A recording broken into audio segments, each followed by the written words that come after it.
গুলোকে মেরামতের জন্য আমাদের মাননীয় ভারপ্রাপ্ত চেয়ারম্যান জনাব তারেক রহমান রাষ্ট্র কাঠামো মেরামতের এই 31 দফার রূপরেখা দিয়েছেন, 31 দফা দিয়েছেন।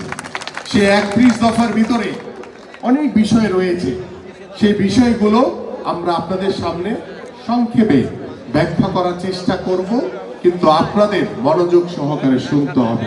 কিন্তু মাঝখানে একটি কথা বলতে চাই যে 5ই আগস্টের পরে যখন বাংলাদেশের মানুষ স্বপ্ন দেখেছে যে আমরা একটি সুন্দর সমাজ গড়ব, একটি সমৃদ্ধশালী বাংলাদেশ গড়ব, আমরা দলমত নির্বিশেষে ঐক্যবদ্ধ হয়ে আমাদের একটি সোনার বাংলাদেশ গড়ব, সেই সোনার বাংলাদেশ গড়তে গিয়ে গত 6 মাস অন্তর্বর্তীকালীন সরকার তারা কিন্তু আইন শৃঙ্খলা পরিস্থিতি নিরাপত্তা দিতে কিন্তু তারা শতভাগ তারা কিন্তু পারেনি, তারা কিন্তু ব্যর্থ হয়েছে।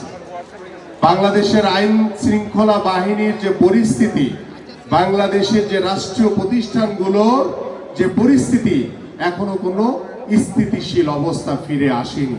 আমাদের দরকার একটি স্থিতিশীল সেই বাংলাদেশ গড়ার জন্য।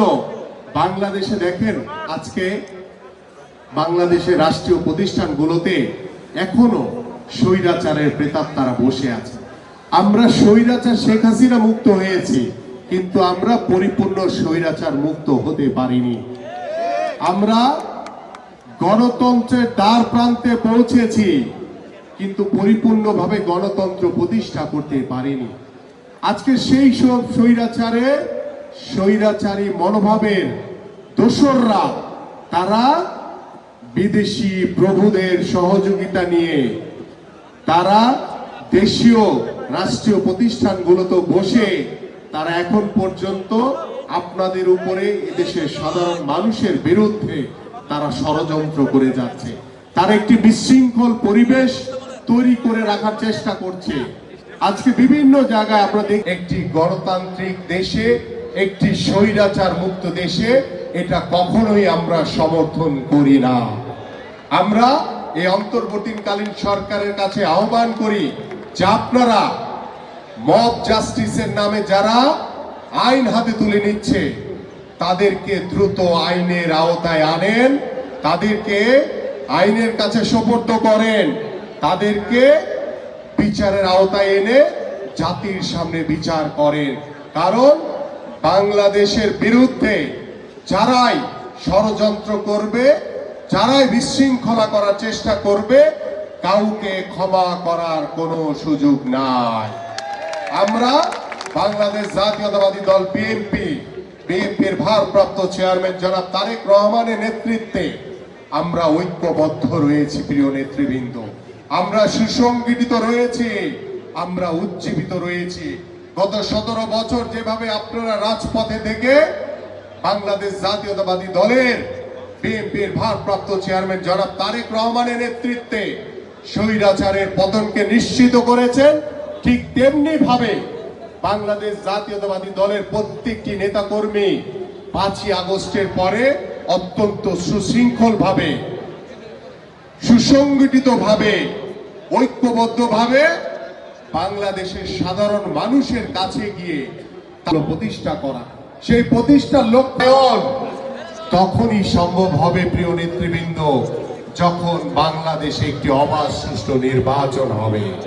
সেই নির্বাচন না হওয়া পর্যন্ত আমরা গত 6 মাস ধরে দেখছি, আমরা এই অন্তর্বর্তীকালীন সরকারকে সমর্থন দিয়েছি।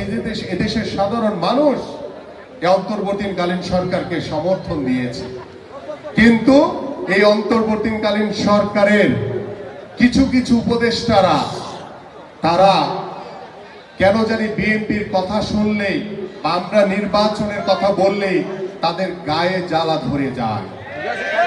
তারা কেন জানি নির্বাচনকে মেনে নিতে পারে না।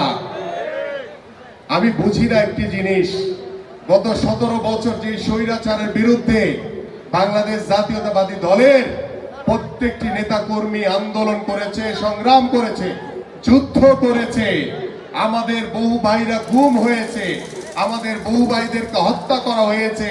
গত জুলাই আগস্টে ছাত্র জনতার মাঝে বাংলাদেশ জাতীয়তাবাদী দলের শত শত নেতা কর্মীদেরকে হত্যা করা হয়েছে, সেই রক্তের দাগ এখন পর্যন্ত শুকায়নি। আমরা এই আন্দোলন করেছি, সংগ্রাম করেছি একটি গণতান্ত্রিক পরিবেশ তৈরি করার জন্য, বাংলাদেশের জনগণের ভোটের অধিকার নিশ্চিত করার জন্য। সেই নিশ্চিত করার যখন রাস্তা তৈরি হয়েছে, সেই অন্তর্বর্তীকালীন সরকারের কিছু কিছু উপদেষ্টারা আপনারা বলছেন যে সংস্কার করব, স্বৈরাচারের বিচার করব, তারপরে গিয়ে নির্বাচন দিব।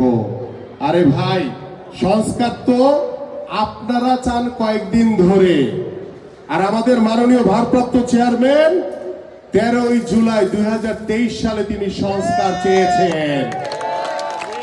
আমরা প্রায় 2 বছর আগে থেকে বলেছি যে বাংলাদেশের রাষ্ট্র